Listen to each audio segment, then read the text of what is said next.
কাম কৰাৰ শক্তি আমাৰ ক'ত? সেয়া যেতিয়া কৰিব নোৱাৰে জীয়াই থাকি মই কৰিম কি? জীয়াই থকাটো জীৱনৰ এটা ধৰ্ম। এই ধৰ্ম তুমি পালন কৰিবই লাগিব। মৃত্যুক তুমি আমি বিচাৰিব নালাগে। যেতিয়া সময় হ'ব মৃত্যুৰ হাত কোনেও সাৰিব নোৱাৰে। পুত্ৰ বিদুৰ অহা নাই কিয়? বিদুৰ তপস্যাৰ কাৰণে অৰণ্যলৈ গৈছে। তপস্যাত পৰম শক্তি লাভ কৰি দিগ বিজয় কৰা তাৰ ইচ্ছা। মই বিদুৰক বাধা দিয়া নাই।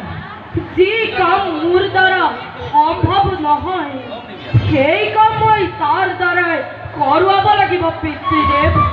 বৰ আনন্দৰ কথা।